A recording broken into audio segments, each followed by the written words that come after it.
Olá, bom dia, graça e paz. Eu sou o Nilson, né, sou um amigo de Jesus, faço parte desse projeto do Instituto Jesus Cristo.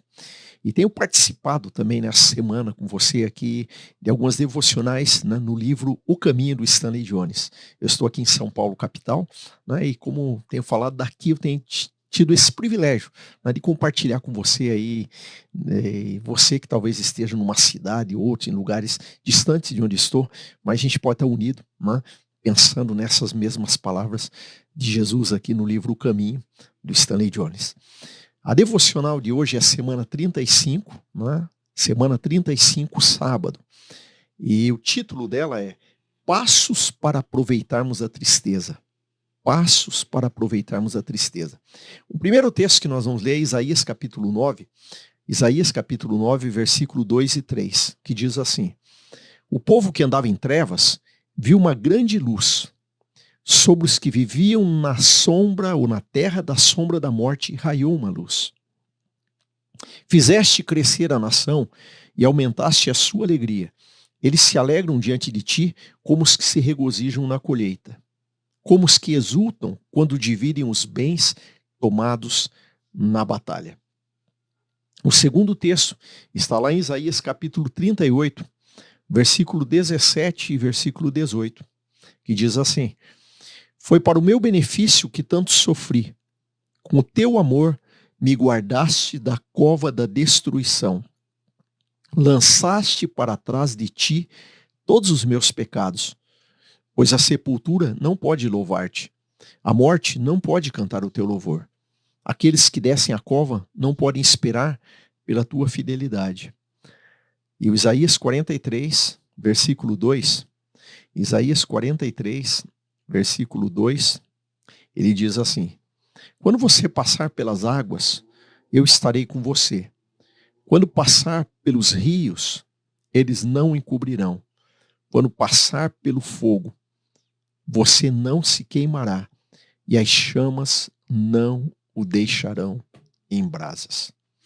Esses textos, né, eles começam falando uma linguagem lá do Antigo Testamento, quando falava do povo, né, que estava em trevas, sem a vinda de Jesus, e fala que haveria uma grande luz, né, que haveria algo de Deus que ia trazer luz ao mundo, e hoje nós conhecemos Jesus.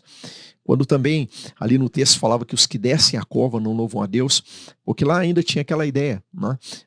Ainda não tinham experimentado a ressurreição. Cristo, né, disse: Eu sou a ressurreição e a vida. Então alguns lá naquele contexto imaginavam, né, quando pensaram na figura da morte, como o fim. A morte é o fim, né? Hoje, graças a Deus, nós sabemos que quando você morre em Cristo, né, você vai continuar louvando o Senhor. Mas essa figura da morte como um fim, né, é nessa ideia que se trabalha, que a tristeza, quando ela chega como um fim, né, como uma morte que não tem saída, então você não consegue louvar o Senhor, né? Então nós temos que mudar esse quadro de tristeza. E é isso que essa devocional vai nos falar hoje, sobre esses passos. Então, lá em Isaías, nós lemos, né, os textos, e aí, passos para aproveitarmos a tristeza. Chegamos ao dia de resumirmos os passos para encarar a tristeza e a frustração. O salmista diz: Uma praga terrível derrubou. Salmo 41, 8. Contudo, nenhuma praga precisa ser terrível, a menos que você permita. Novamente o salmista diz: Quando me lembro destas coisas, choro angustiado.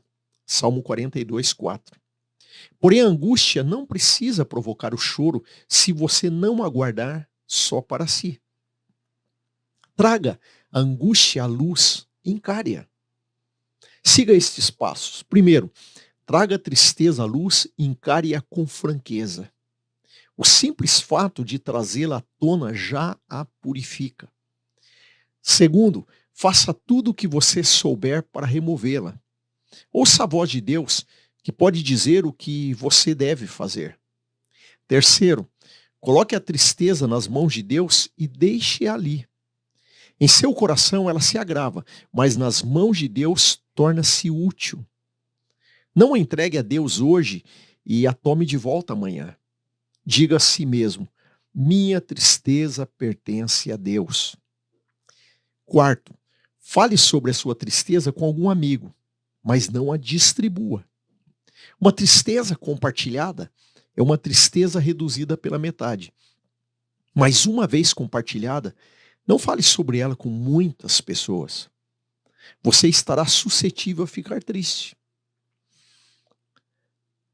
Quinto, não use, consciente ou inconscientemente, a coroa de um mártir. Não suplique por simpatia. Você está suscetível a exagerar o seu problema para obter mais simpatia. O simples uso da coroa de mártir por pouco tempo pode abrir a porta para um complexo de mártir. Sexto, quando começar a sentir pena de si mesmo, vá até o espelho e comece a rir de você. Enquanto puder fazer isso, você estará bem. Sorria diante do mundo, mesmo quando não tiver vontade de fazer isso. Sorria a princípio. Ore não por libertação, mas pedindo poder para usar a tristeza, e a libertação virá como consequência. O irmão Laurence disse que quando orava por libertação ele não recebia, mas a libertação vinha quando ele orava pedindo poder para suportar as coisas. Nono, não ore pedindo poder para suportar as coisas. Ore pedindo poder para usar as coisas. Adote a posição da ofensiva. E décimo, sua maior contribuição é mostrar bom espírito por meio de tudo o que acontece. O importante não é o que acontece, mas o modo como você reage aos acontecimentos. E aí vem a oração. A oração aqui que o Stanley Jones coloca, diz: ó Cristo, sei que és a minha saída, pois passaste por tudo e venceste tudo por ti mesmo e por mim. Em ti não posso descer. Subirei e subirei sorrindo. Minha alegria não está nas circunstâncias. Minha alegria está em ti. Amém. E a afirmação do dia: que eu ande diante de Deus na luz que ilumina os vivos. Então é o Salmo 56, 13. Então essa afirmação do dia: que eu ande diante de Deus na luz que ilumina os vivos. Não é? Quando você repetir isso, pensa que a oração é que você não vive esse dia na sombra da tristeza, né, comparado lá à morte, mas que você vive esse dia na luz diante de Deus, na luz que vem de Deus. Não é? Nós vamos pensar um pouquinho aí sobre essa devocional. Primeiro, você deve ter observado que lá no passo 8 e no 9, aparentemente parece ter uma contradição aí na devocional, né? Porque ele cita o exemplo do irmão Laurence. Quem que era esse irmão Laurence? É um servo de Deus lá do passado, né, que tinha uma vida de comunhão, de oração diante de Deus, né, de quem nós aprendemos na história muitos, né, sobre ter o seu momento a sós com Deus, de se abrir diante do Senhor, ter o seu momento devocional ali com o Senhor. E ele diz que o Laurence, ele disse: olha, quando eu oro por libertação, eu não recebo libertação, mas quando eu oro para suportar, né, as coisas, suportar as dificuldades, aí a libertação aparece. Só que chega no 9, ele diz: não ore para suportar as coisas, né? Ore para usar as coisas.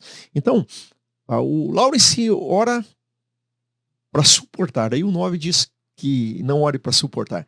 Eu penso que aí nós temos um probleminha de tradução, talvez, aí na devocional para a língua portuguesa, mas a ideia é essa, né?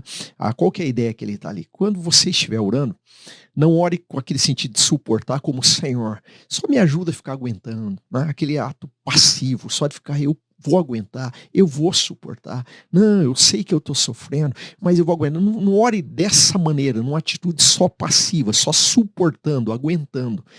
Mas ore, né, não para ficar nessa posição só de aguentar, mas ore com aquele espírito de: Senhor, me ajuda a usar essas circunstâncias. Senhor, eu vou contra essa tristeza. O Senhor me guia, o Senhor me dirige, eu vou contra. Então, não fique orando só para aguentar e suportar, mas ore para Deus te direcionar, para você usar a circunstância, aquilo que está diante de você, para que você possa viver a bênção e louvar a Deus, né? Então, resumindo essa devocional de hoje, os passos que ele colocou ali, é muito importante você não guardar a tristeza só para você.